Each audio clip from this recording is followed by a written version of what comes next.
Hello students, here our next lecture of biology class 12th chapter second topic pollination हम last class में पढ़ रहे थे। Pollination हमने पढ़ लिया था जहाँ पे पॉलिनेशन के दो टाइप होते हैं, self pollination and cross pollination. Self pollination दो टाइप का होता है, ऑटोगैमी एंड जियोटोनोगैमी। फिर क्रॉस पॉलिनेशन को हम जेनोगैमी और एलोगैमी भी कहते हैं। फिर ये क्रॉस पॉलिनेशन को दो पार्ट में डिवाइड कर दिया था, एबायोटिक फैक्टर जिसके लिए रिस्पॉन्सिबल होते हैं, मीन्स कि क्रॉस पॉलिनेशन एक ऐसा पॉलिनेशन है जिसमें फ्लावर को बाहर से एजेंट्स की रिक्वायरमेंट होती है, अदर एजेंट्स की रिक्वायरमेंट होती है ताकि वो क्या कर सके, पॉलिनेशन कर पाए। पॉलिनेशन मीन्स अपने पॉलन ग्रेन्स को फीमेल बॉडी तक पहुंचा सके। पॉलन ग्रेन्स किसकी बॉडी में होते हैं, मेल बॉडी में होते हैं, ठीक है। मेल बॉडी से फीमेल बॉडी यानी कि स्टिग्मा तक पहुंचाने की जो प्रोसेस होती है पॉलन ग्रेन्स की, उसे हम बोलते हैं पॉलिनेशन। तो क्रॉस पॉलिनेशन में रिक्वायरमेंट होती है कि कोई बाहर से जो एजेंट्स हैं वो आएँ और हेल्प करें। तो दो टाइप के एजेंट यहाँ पे क्रॉस पॉलिनेशन में मिलते हैं। First one is abiotic, second one is biotic. तो एबायोटिक में विंड पॉलिनेशन होता है, एनिमोफाइली जिसे हम बोलते हैं, और दूसरा विंड के थ्रू हवा आएगी, पॉलन ग्रेन्स उड़ के जाएंगे फीमेल बॉडी तक। हाइड्रोफाइली ऐसे ही वाटर से होता है। फिर आता है बायोटिक फैक्टर्स या बायोटिक एजेंट्स कौन कौन से होते हैं, इंसेक्ट्स, बर्ड एंड बैट। ये तीन टाइप से पॉलिनेशन हो सकता है। बायोटिक पॉलिनेशन में तीन इंसेक्ट्स हेल्प कर सकते हैं, बर्ड हेल्प कर सकते हैं और बैट हेल्प कर सकते हैं, ठीक है। इन सब के डिटेल हम पढ़ चुके हैं हमारी लास्ट क्लास में। आज हमारा नेक्स्ट टॉपिक है, वो नेक्स्ट टॉपिक हमारा है पॉलन पिस्टल इंट्रैक्शन। ओके, तो पॉलन पिस्टल इंट्रैक्शन में मीन्स क्या है, पिस्टल फीमेल पार्ट हो गया, पॉलन मेल पार्ट हो गया। तो इन दोनों का जब इंट्रैक्शन होता है पॉलन ग्रेन्स के बाद, पॉलन ग्रेन्स के जस्ट बाद का जो स्टेप है या पॉलन ग्रेन्स के बाद जस्ट जो होता है इवेंट, उसे हम पॉलन पिस्टल इंट्रैक्शन बोलते हैं। क्योंकि जब पॉलन पहुंच गया है ना फीमेल पार्ट में, जब पॉलन पहुंच गया है तो उसके बाद क्या होता है, तो सबसे पहले तो पॉलन पिस्टल इंट्रैक्शन क्या होता है, deposition of pollen on the stigma till the entry of pollen tube into the ovule is known as pollen pistil interaction. तो पॉलन ग्रेन जब स्टिग्मा में डिपॉजिट हो जाते हैं पॉलन ट्यूब की एंट्री से पहले, पॉलन ट्यूब के ओव्यूल में एंटर होने से पहले, तो ये जो पूरी प्रोसेस होती है, इस पूरी प्रोसेस को पॉलन पिस्टल इंट्रैक्शन कहा जाता है। तो इस इवेंट में जो फ्लावर होता है, जो फीमेल पार्ट होता है, वो पहचानता है कि जो पॉलन ग्रेन्स हैं उसके लिए कंपैटिबल हैं या इनकम्पैटिबल है, ठीक है। कंपैटिबल है तो वो आगे जाके ओव्यूल के साथ फ्यूज़ होगा, अगर वो पॉलन ग्रेन कंपैटिबल नहीं है तो वो फ्यूज़ नहीं हो पाएगा, ठीक है।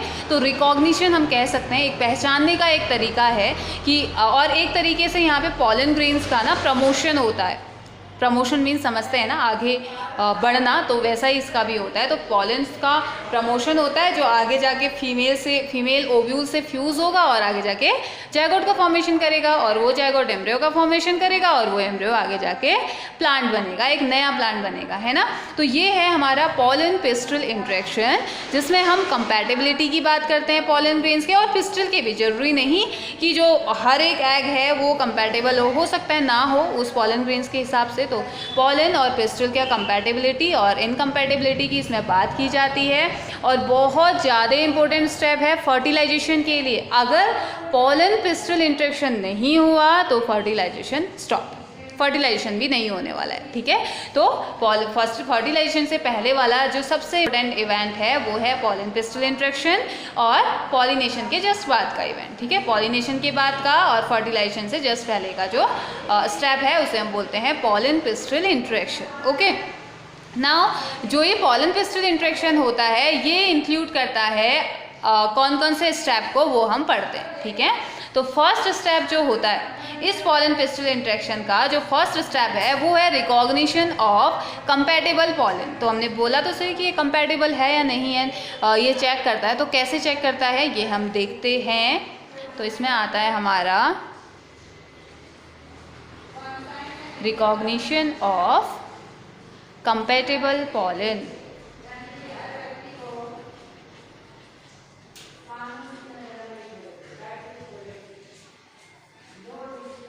ओके, तो ये कैसे, तो जो पिस्टल है ना, जो पिस्टिल यानी कि फीमेल रिप्रोडक्टिव पार्ट समझते हैं ना पिस्टिल, तो पिस्टिल के पास ये स्पेशल एबिलिटी होती है कि वो बिल्कुल कंपैटिबल या राइट पॉलन को एक्सेप्ट कर सके, ठीक है। वो पहचानता है कौन सा पॉलन उसके लिए सही है, वो पहचानता है कि कौन सा पॉलन ऐसा है जो आगे जाके उसके एग से या उसके ओव्यूल से जाके फ्यूज़ होगा।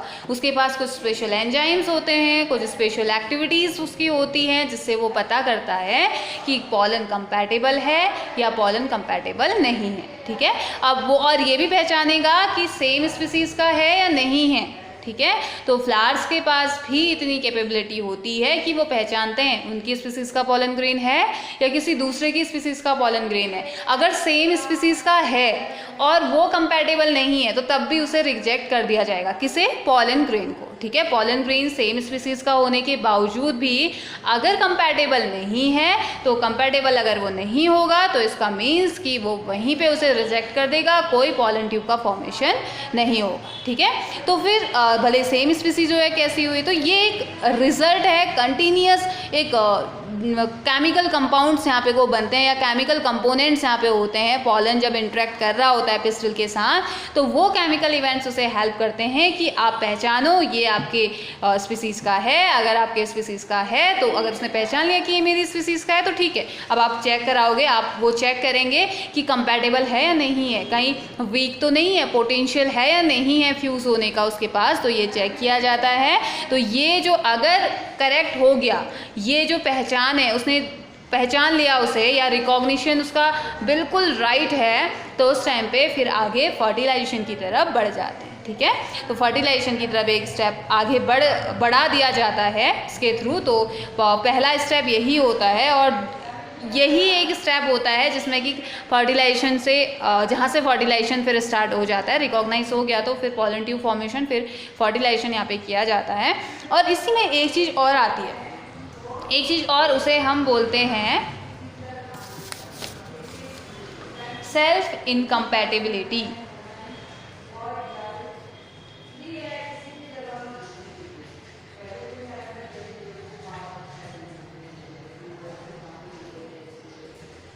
सेल्फ इनकम्पैटिबिलिटी, ठीक है। अब इसमें क्या होता है ना, अगर कोई पिस्टिल है, if a pistil carrying functional female gametophyte, functional female gametophyte किसी पिस्टिल के पास है तो वो क्या करेगा, ठीक है, उसे राइट पॉलन ग्रेन मिलेगा, यहाँ पे जो हमने पढ़ा राइट पॉलन ग्रेन्स को वो पहचानेगा और उसके बाद आगे क्या होना चाहिए, फ्यूज़ होना चाहिए, है ना। लेकिन कभी कभी ऐसा होता है कि जो पिस्टिल है वो फेल हो जाता है पहचानने में, या पिस्टिल खुद ही इतना कैपेबल नहीं होता है कि वो उस पॉलन के साथ फ्यूज़ हो पाए, ठीक है। तो और राइट मेटिंग टाइप का पॉलन ग्रेन है या नहीं है वो यही तो पहचानेगा ना।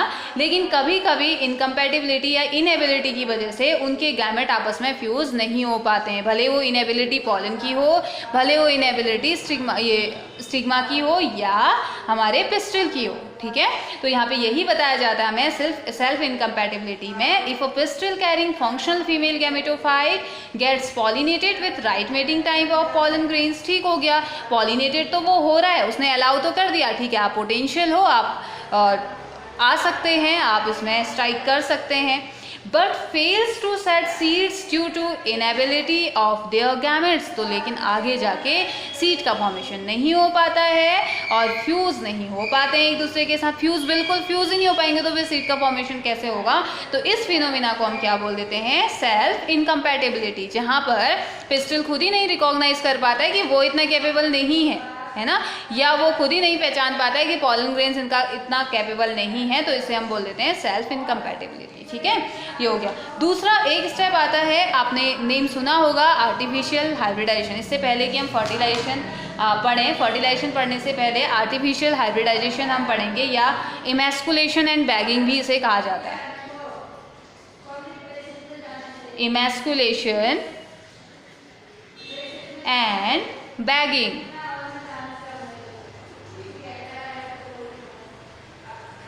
और इसे क्या बोलते हैं, आर्टिफिशियल हाइब्रिडाइजेशन।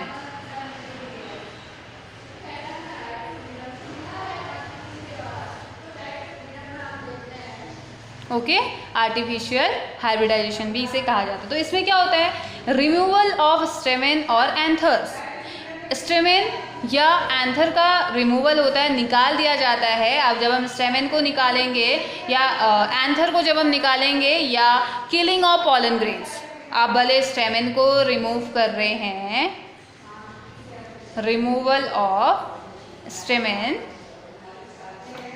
और एंथर और किलिंग पॉलन ग्रेन्स।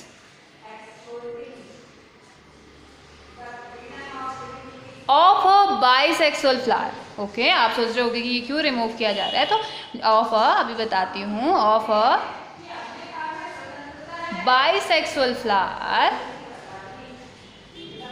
अब बाइसेक्सुअल फ्लावर कौन सा होगा? बाइसेक्सुअल फ्लावर वो जिसमें मेल पार्ट भी है और फीमेल पार्ट भी है, ठीक है। मेल और फीमेल पार्ट जिसमें एक ही फ्लावर में प्रेजेंट होंगे उसे क्या बोल देंगे? Bisexual flower. तो बाइसेक्सुअल फ्लावर में क्या किया जाता है? मेल का स्टेमेन निकाल दिया जाता है बिना फीमेल पार्ट को हार्म पहुंचाए, ठीक है। तो इसमें क्या होता है? रिमूवल ऑफ स्टेमेन और एंथर और killing of pollen grains of a bisexual flower without affecting the female reproductive organ is called emasculation. इसी को इमैस्कुलेशन कहा जाता है। जब आप एक बाइसेक्सुअल फ्लावर से उसके मेल पार्ट को निकाल देते हो बिना फीमेल को हार्म पहुंचाए, ठीक है। तो इसमें क्या होगा? एक मेथड है सेल्फ पॉलिनेशन को रोकने की। हम फीमेल में किसी और के या किसी उसी स्पीसीज के दूसरे पॉलन ग्रेन्स को हम एंटर करवा सकते हैं, तो इसे हम क्या बोल देते हैं? इमैस्कुलेशन कहा जाता है, ठीक है। अब जो इमैस्कुलेटेड फ्लावर है उसका क्या होगा फिर? अब आगे जब हम पढ़ेंगे, ये तो हमने कह दिया कि ऐसे होगा, तो इमैस्कुलेशन तो हो गया। इमैस्कुलेशन के बाद इस जो इमैस्कुलेटेड फ्लावर है ना, उसे बहुत जल्दी से एक बैग में या बैग में जिसमें कि कोई बटर पेपर जो होता है उसमें उसके क्या कर देंगे? इस फ्लावर को हम बिल्कुल बंद कर देते हैं ताकि पॉलिनेशन ना हो जाए। क्योंकि ये फीमेल फ्लावर है ना, इसको तो हमने ख़त्म कर दिया, ठीक है। अब फीमेल फ्लावर है, अगर ये मैच्योर है, और मैच्योर के साथ ही ऐसा करेंगे, और ये मैच्योर है तो क्या हो जाएगा? ऐसा भी तो हो सकता है दूसरा जल्दी से विंड के थ्रू हो गया या कोई इंसेक्ट आके उसमें बैठ गया तो पॉलिनेशन हो जाए, तो उसके लिए उस जल्दी से इमीडिएटली उसे दूसरे बैग में रिप्लेस कर दिया जाता है ताकि पॉलिनेशन ना हो जाए अनवांटेड पॉलन से। तो इस प्रोसेस को क्या बोल दिया जाता है? बैगिंग, क्योंकि बैग में डाल दिया जाता है इसलिए उसे बैगिंग कह दिया जाता है, ठीक है। तो इतना आ गया होगा ना समझ में? हमने पढ़ा पॉलन पेस्टिल इंटरेक्शन, और इसमें सबसे फर्स्ट स्टेप इसका है recognition of pollen compatible pollen, फिर सेल्फ इनकम्पैटिबिलिटी और इमैस्कुलेशन एंड बैगिंग हमने पढ़ा। नेक्स्ट हमारा जो टॉपिक आता है वो अब हम पढ़ चुके हैं, अब हम आ चुके हैं फर्टिलाइजेशन, ठीक है। अब हमने पढ़ना है फर्टिलाइजेशन।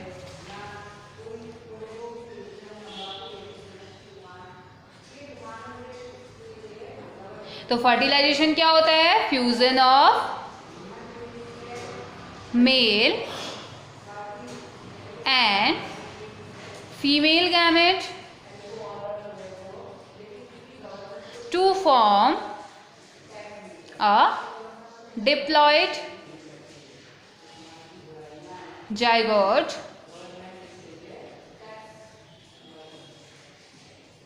within the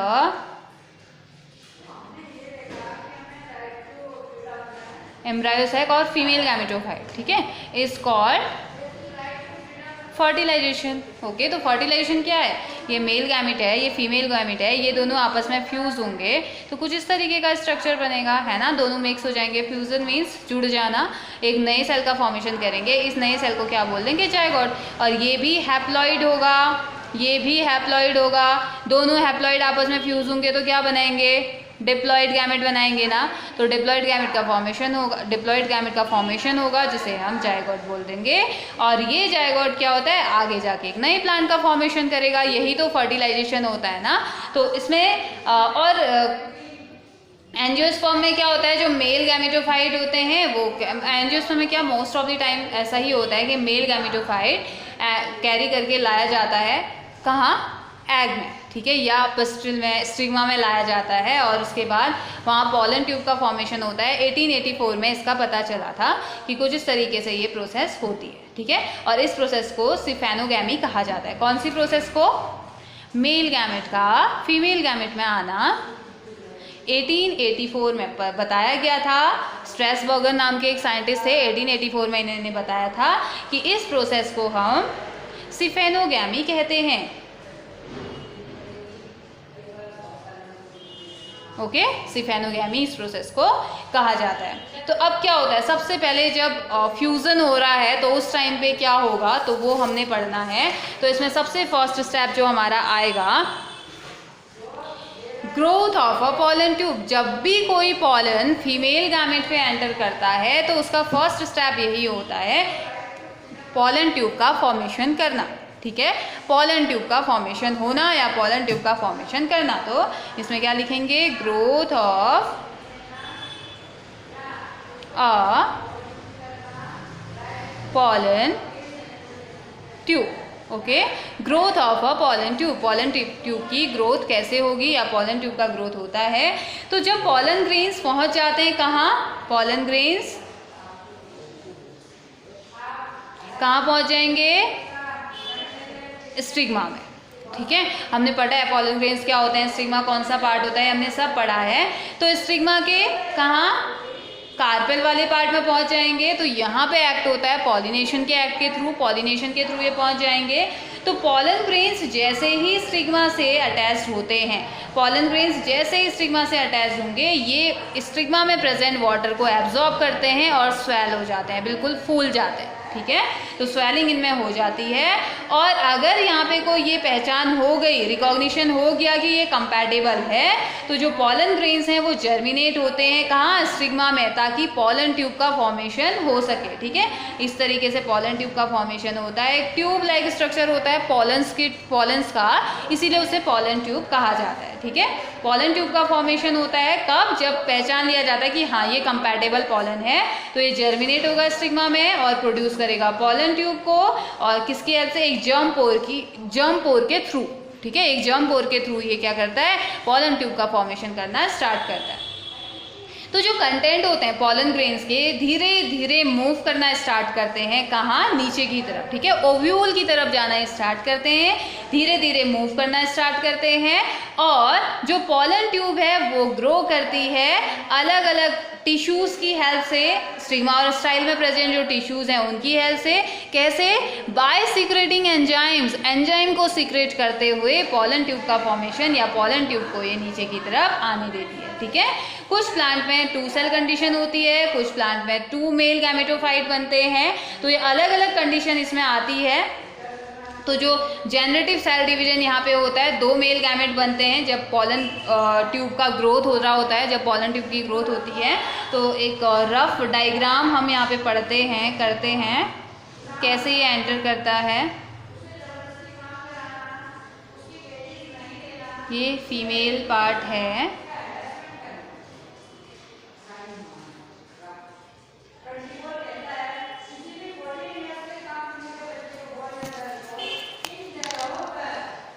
ये पॉलन ट्यूब ने एंटर किया,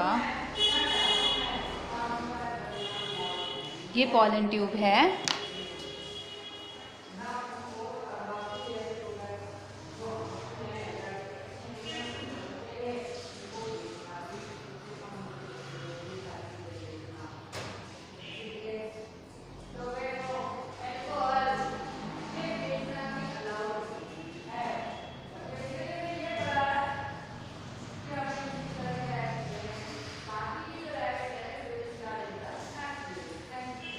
और ये है ओव्यूल। ठीक है, ये पॉलन ट्यूब क्या करेगी, इस ओव्यूल में जाके एंटर करती है। यहाँ से एक पॉलन ट्यूब का फॉर्मेशन होता है, अलग अलग टाइप के एंजाइम्स यहाँ पे वो हेल्प करते हैं, सीक्रेट होते हैं एंजाइम्स। ये हो गया पॉलन ट्यूब। ओके, और इसके अंदर प्रेजेंट रहते हैं पोलर न्यूक्लियाई। ओके, ये सिनरेजिड्स का फॉर्मेशन होता है यहाँ पे को, ये एंटीपोडल। ओके, और यहाँ पे प्रेजेंट रहता है एग सेल। ओके, तो पॉलन ट्यूब कुछ इस तरीके से एंटर, यहाँ पे पहले पॉलन ट्यूब आएंगे और चिपकेंगे, उसके बाद यहाँ पे कंपैटिबिलिटी चेक की जाएगी। जब वो कंपैटिबल होगा तो ये नीचे की तरफ जर्मिनेट होके एक नए मीन्स की जर्मिनेट होके ओव्यूल के साथ फ्यूज़ होने की कोशिश करता है या फ्यूज़ होता है। ठीक है, तो ये है कैसे पॉलन ट्यूब की ग्रोथ होती है। तो सबसे पहले क्या होता है, स्टिग्मा में आता है और कार्पेल से अटैच होगा। जैसे ही अटैच होगा तो ये वाटर को एब्जॉर्ब करता है, वाटर को एब्जॉर्ब होने के बाद स्वेल हो जाता है। जब कंपैटिबल पॉलिनेशन है, आप पता चल गया कि कंपैटिबल ये है, तो जो पॉलन ग्रेन्स है वो जर्मिनेट होते हैं स्टिग्मा में, एक पॉलन ट्यूब का फॉर्मेशन करते हैं।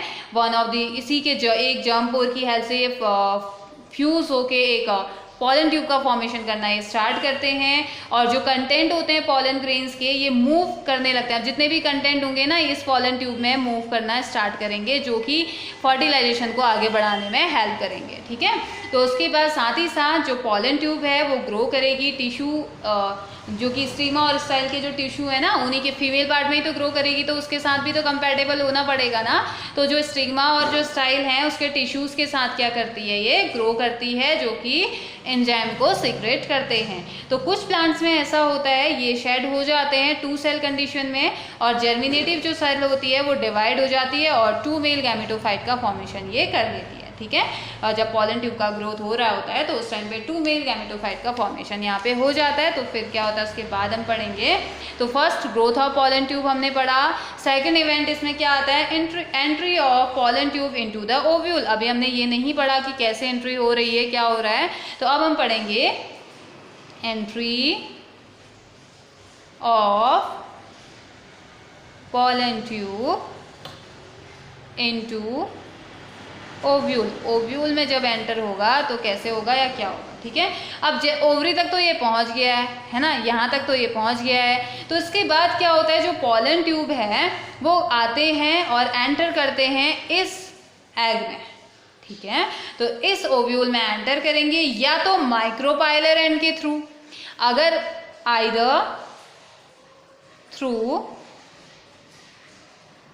द माइक्रोपाइलर एंड, और जब माइक्रोपाइलर एंड के थ्रू होगा तो इस प्रोसेस को बोल देते हैं हम पोरोगैमी। हमने माइक्रोपाइलर एंड भी पढ़ा है ना, माइक्रोपाइलर एंड, चैलेजल, सेंट्रल सब हमने पढ़ रखा है। तो माइक्रोपाइलर एंड के थ्रू होगा तो पोरोगैमी। ओके, एंड थ्रू चैलेजा, इसके साथ इसके थ्रू होगा तो क्या बोलेंगे, चैलेजोगैमी, है ना।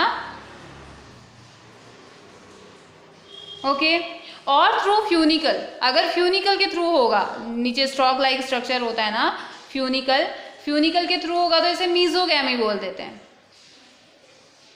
3 तरीके से पॉलन ट्यूब एंटर कर सकता है, एक तो माइक्रोपाइलर एंड के थ्रू पोरोगैमी उसे बोल देंगे, चैलेजल एंड के थ्रू चैलेजोगैमी बोल देंगे, फ्यूनिकल के थ्रू मीजोगैमी बोल देंगे। ठीक है, तो इन तरीकों से ये हो सकता है। उसके बाद ये सिंड्राजिड में एंटर करेगा, किसके थ्रू, फिलीफॉर्म एपरेटस जो इसमें प्रेजेंट रहता है ना माइक्रोपाइलर एंड में, तो उसके थ्रू ये एंटर करता है और डायरेक्ट करता है ग्रोथ को, कुछ केमिकल सब्सटेंस को रिलीज करके फर्टिलाइजेशन को अब ये इंश्योर कर देता है। ठीक है, यानी कि अब यहाँ ये पहुँच जाता है एग के पास। तो हमने क्या पढ़ा, हमने पढ़ा ग्रोथ ऑफ पॉलन ट्यूब, कैसे ग्रोथ हो रही है, पॉलन ग्रेन्स स्टिग्मा में जाते हैं और कुछ इस तरीके से पॉलन ट्यूब का फॉर्मेशन होता है। स्टिग्मा और स्टाइल के कुछ टिश्यूज़ के साथ पॉलन ट्यूब का जो मटेरियल है वो एंटर करता है, सिनर्जिड बनाता है और फिर एंट्री होती है पॉलन ट्यूब की ओव्यूल में, है ना। ओव्यूल में ये एंटर करते हैं किसके थ्रू, या तो माइक्रोपाइलर एंड के थ्रू करेंगे जिसे पोरोगैमी हम कहते हैं, या चैलेजल एंड के थ्रू करेंगे चैलेजोगैमी जिसे हम बोलते हैं, या फ्यूनिकल के थ्रू करेंगे जिसे हम मीजोगैमी कहते हैं। ठीक है, इतनों के थ्रू तो ये हो गया। फिर एक कंडीशन आती है डबल फर्टिलाइजेशन। ठीक है, ये तो हम फर्टिलाइजेशन में पढ़ रहे हैं कि भाई हाँ ठीक है इतना हो गया तो फर्टिलाइजेशन आगे बढ़ेगा। तो दूसरी कंडीशन आती है डबल फर्टिलाइजेशन। अब ये डबल फर्टिलाइजेशन क्या होता है, यानी कि 2 बार फर्टिलाइजेशन, नाम से तो ऐसा ही लग रहा है ना। तो अब ये क्या, ये जो प्रोसेस है ना सबसे पहले 1898 में देखी गई थी। 1898 में इस प्रोसेस का पता चला था कि डबल फर्टिलाइजेशन नाम की भी कोई चीज़ होती है। नाम का एक फ्लावर था, उसमें ये पता चला। इसमें क्या हुआ, ये बहुत ये बहुत ज़्यादा इंपॉर्टेंट टॉपिक भी है आपका डबल फर्टिलाइजेशन, और ये एक इम्पोर्टेंट और यूनिक कैरेक्टरिस्टिक भी माना जाता है फ्लावर का, एंजियोस्पर्म का, जहाँ पे को पार्ट जो हमने पढ़ा था ना, कभी कभी मेल गैमेट, 2 मेल गैमेट बन जाते हैं, बताया था ना अभी मैंने, कभी कभी ऐसा होता है कि 2 मेल गैमेट बन जाते हैं, तो वही 2 मेल गैमेट कभी कभी आगे जाके दोनों ही फ्यूज़ होने की कोशिश करते हैं या दोनों ही फ्यूज़ हो जाते हैं, तो उस कंडीशन को हम डबल फर्टिलाइजेशन कहते हैं, या फर्टिलाइजेशन के एक्ट में दोनों ही पार्टिसिपेट करना चाहते हैं। तो इसमें हम पढ़ेंगे आखिर कैसे होता है। अब देखो, पोलन ट्यूब का फॉर्मेशन हो गया, पोलन ट्यूब का फॉर्मेशन हो गया है, तो यहाँ पे ये क्या करता है, 2 मेल गैमेट को इसने रिलीज कर दिया, ठीक है। इसके दो जो मेल गैमेट थे ये कंपैटिबल थे, या 2 मेल गैमेट के पास इतना पोटेंशियल था कि ये आगे जाके फर्टिलाइजेशन कर पाएंगे, ठीक है। तो अब ये जो 2 मेल गैमेट हैं ये क्या करते हैं, साइटोप्लाज्म जो सिनर्जिड है इसके साइटोप्लाज्म के थ्रू ये एंटर करते हैं और पेनिट्रेट करना इसको स्टार्ट कर देते हैं, ठीक है। इस सिनर्जिड को पेनिट्रेट करना स्टार्ट कर देते हैं, धीरे धीरे डीजेनरेट भी ये कर देते हैं, ठीक है। अब डीजेनरेट हो गया तो एक मेल गैमेट तो फ्यूज हो जाता है एग सेल के साथ, एक मेल गैमेट जो होगा, 1 male gamete fuse with the egg cell, और ये क्या बनाएगा, 2 फॉर्म जायगोट जो कि डिप्लॉइड, ठीक है। ये तो नॉर्मल फर्टिलाइजेशन में भी यही होना है कि एक मेल गैमेट आया, एग सेल के साथ फ्यूज हुआ और उसने डिप्लॉइड गैमेट बनाया जिसे हमने जायगोट बोल दिया, जो कि आगे जाके एक नए प्लांट का फॉर्मेशन करने वाला है, ठीक है। ये तो नॉर्मल कंडीशन में भी होने वाला है, ठीक है। तो अब होगा क्या आगे जाके, इस प्रोसेस को तो हमने सिनगैमी या जेनरेटिव फर्टिलाइजेशन बोल दिया, ठीक है। इस प्रोसेस को हम क्या बोल देते हैं, सिनगैमी और जेनरेटिव फर्टिलाइजेशन, ठीक है। ये तो नॉर्मल सी कंडीशन है जब मेल और फीमेल गैमेट फ्यूज हो रहे हैं और एक नए सेल का, डिप्लॉइड सेल का फॉर्मेशन कर रहे हैं, तो उसे हमने क्या बोल दिया, सिनगैमी या जेनरेटिव फर्टिलाइजेशन। अब जो डिप्लॉइड जायगोट है, ये जायगोट तो बना, अब इसके आगे की प्रोसेस अब क्या होगी, फिर ये दूसरा मेल गैमेट क्या करेगा, जो डिप्लॉइड जायगोट है वो आगे जाके एम्ब्रायो का फॉर्मेशन करने वाला है, हमें पता है। तो अब जो दूसरा मेल गैमेट है वो क्या करता है, इसमें हमने पढ़ा ना पोलर न्यूक्लियाई है, इस एग सेल के अंदर पोलर न्यूक्लियाई है, एक मेल गैमेट तो एग सेल से जाके फ्यूज हो गया, अब इसमें पोलर न्यूक्लियाई भी तो प्रेजेंट है, तो जो सेकंड मेल गैमेट है वो जो 2 पोलर न्यूक्लियाई है या जो सेकेंडरी न्यूक्लियस है, सेंट्रल सेल में जो सेकेंडरी न्यूक्लियस है उसके साथ जाके फ्यूज हो जाता है और एक ट्रिप्लॉइड प्राइमरी एंडोस्पर्म न्यूक्लियस का फॉर्मेशन ये कर देता है। ये किसी जायगोट का फॉर्मेशन नहीं करेगा, ये क्या करता है, एक ट्रिप्लॉइड प्राइमरी, एक तो खुद ये ऑलरेडी है, दूसरा 2 पोलर न्यूक्लियाई है, तो ट्रिप्लॉइड प्राइमरी एंडोस्पर्म का ये फॉर्मेशन, न्यूक्लियस का फॉर्मेशन ये कर देता है, तो इसको PEN भी कहा जाता है, ट्रिप्लॉइड प्राइमरी एंडोस्पर्म न्यूक्लियस। कौन सा गैमेट, जो दूसरा गैमेट, 2 मेल गैमेट बन गए थे उसमें से एक तो फ्यूज हो गया, दूसरा बच गया, तो उसने क्या किया, यहाँ पे प्रेजेंट जो 2 पोलर न्यूक्लियाई हैं उनके साथ ये फ्यूज हो गया और ट्रिप्लॉइड एंडोस्पर्मिक न्यूक्लियस या प्राइमरी एंडोस्पर्म न्यूक्लियस का फॉर्मेशन इसने कर लिया। तो इस कंडीशन को फ्यूजन, ट्रिपल फ्यूजन बोल देंगे, 3 फ्यूज हुए ना, तो इस कंडीशन को हम क्या बोल देते हैं, ट्रिपल फ्यूजन, ठीक है। और यहाँ पे क्या हो जाता है, as 3 haploid nuclei are involved in the fusion, तो यहाँ पे को 3 हैप्लॉइड न्यूक्लियाई हुए ना, इन्वॉल्व हुए ना, एक तो यहाँ पे हो गया था हैप्लॉइड और 2 यहाँ पे हो गए हैं, तो 3 हैप्लॉइड न्यूक्लियाई जो हैं यहाँ पे को फ्यूजन में इन्वॉल्व हो गए, तो ट्रिपल, और यही हमारा क्या होता है आफ्टर ट्रिपल फ्यूजन के बाद जो होता है, क्या होता है, जो सेंट्रल सेल है वो प्राइमरी एंडोस्पर्म सेल बनता है, जिसके पास की जो जायगोट को, ये जो डेवलपिंग जायगोट है इसे क्या करेगा, न्यूट्रिशन प्रोवाइड करता है, ठीक है, या हेल्प करता है एम्ब्रायो के फॉर्मेशन में। तो डबल फर्टिलाइजेशन यही है, दो गैमेट बन जाते हैं, दो मेल गैमेट बन जाते हैं कभी कभी। तो एक मेल गैमेट तो आगे जाके ठीक है फ्यूज हो रहा है, एक्सेल से फ्यूज हो रहा है और वो फॉर्मेशन कर रहा है जायगोट का। अब दूसरा मेल गैमेट क्या करे, उसके पास भी पोटेंशियल है, तो वो क्या करता है, न्यूक्लियस से जाके फ्यूज हो जाता है और ट्रिप्लॉइड का फॉर्मेशन कर देता है। अब ये ट्रिप्लॉइड आगे जाके जायगोट का फॉर्मेशन नहीं करेगा, ठीक है, ये ट्रिप्लॉइड आगे जाके क्या करेगा, एंडोस्पर्म सेल बन जाता है, जो कि एंडोस्पर्म जब जायगोट डेवलप हो रहा होता है तो उस टाइम पे एम्ब्रायो को जब एंडोस्पर्म की ज़रूरत होती है या जब उसे न्यूट्रिशन की ज़रूरत होती है तो उसे ये प्रोवाइड करता है, ठीक है। अब इन दोनों ही फ्यूज़न में है, जैसे कि सिनगैमी और ट्रिपल फ्यूजन, ये होती कहाँ पे है, एम्ब्रायो सैक में ही होती है। तो इसी फिनोमिना को हम क्या बोल देते हैं, डबल फर्टिलाइजेशन। एक बार एक मेल गैमेट एक्सेल से फ्यूज हुआ, दूसरा मेल गैमेट पोलर न्यूक्लियस से फ्यूज हुआ, और दोनों कंडीशन कहाँ हो रही है, एम्ब्रायो सैक में ही हो रही है। हो कहाँ रहा है, एम्ब्रायो सैक यानी कि फीमेल गैमेट में ही ये हो रहा है, तो इसलिए इसे क्या बोल दिया जाता है, डबल फर्टिलाइजेशन, ठीक है। तो डबल फर्टिलाइजेशन आ गया ना समझ में, ये बहुत ज़्यादा इंपॉर्टेंट है। मैं फिर से आपको डिस्क्राइब कर रही हूँ कि हमने पहले पढ़ा था पॉलन, जब हमने growth of a pollen tube पढ़ा था ना, तो यहाँ पे मैंने आपको बताया था कि दो मेल गैमेट का फॉर्मेशन कभी कभी हो जाता है, ठीक है। अब जो दो मेल गैमेट का फॉर्मेशन हुआ, तो एक तो ठीक है वो आ रहा है पॉलन ट्यूब का फॉर्मेशन कर रहा है, आगे जाके फ्यूज हो रहा है, एक मेल गैमेट तो फ्यूज हो गया एक्स सेल के साथ और उसने जायगोट का फॉर्मेशन कर दिया, 2n बन गया, क्योंकि मेल गैमेट भी हैप्लॉइड था, फीमेल गैमेट भी हैप्लॉइड था, दोनों हैप्लॉइड सेल मिक्स हुए और जायगोट का फॉर्मेशन होने कर लिया। अब बात आई दूसरा मेल गैमेट जो कि इसके ही बराबर कंपैटिबल है, जिसके पास इतना ही पोटेंशियल है जायगोट फॉर्मेशन करने का जितना कि इस वाले मेल गैमेट के पास है, इस पॉलन ग्रेन के पास है।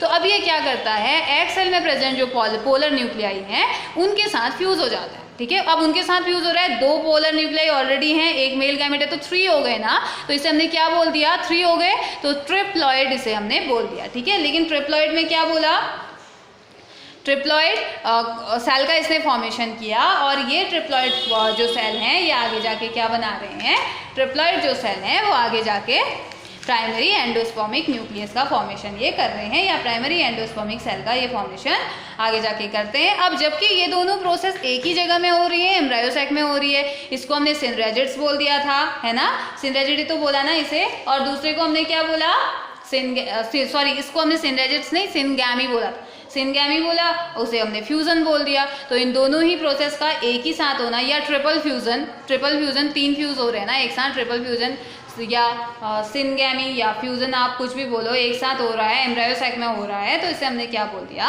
डबल फर्टिलाइजेशन हमने इसे कह दिया, ठीक है। तो ये डबल फर्टिलाइजेशन है जो कि एंजियोस्पर्म्स में देखी जाती है और 1898 में इसका पता चला था कि डबल फर्टिलाइजेशन नाम की भी कोई चीज़ होती है, ठीक है। और ये मोस्ट इंपॉर्टेंट टॉपिक आपका है एंजियोस्पर्म, ठीक है। तो यहाँ पे अब क्या हो जाएगा, जायगोट फॉर्मेशन हो गया। तो इसके बाद जो नेक्स्ट लेक्चर हमारा होगा उसमें हम पढ़ेंगे पोस्ट फर्टिलाइजेशन। फर्टिलाइजेशन होने के बाद क्या होता है, यहाँ पे तक तो हमने फर्टिलाइजेशन पढ़ा, फर्टिलाइजेशन होने तक इतना ही होता है, जायगोट फॉर्मेशन ही होगा फर्टिलाइजेशन होने तक। तो अब पोस्ट फर्टिलाइजेशन इवेंट पे हम क्या क्या पढ़ेंगे या पोस्ट फर्टिलाइजेशन में क्या क्या होगा इसके बारे में हम बात करेंगे, ठीक है। तो ये हमारे नेक्स्ट लेक्चर में हम बात करेंगे, तब तक के लिए आपको इसे रिवाइज करना है। Have a nice day.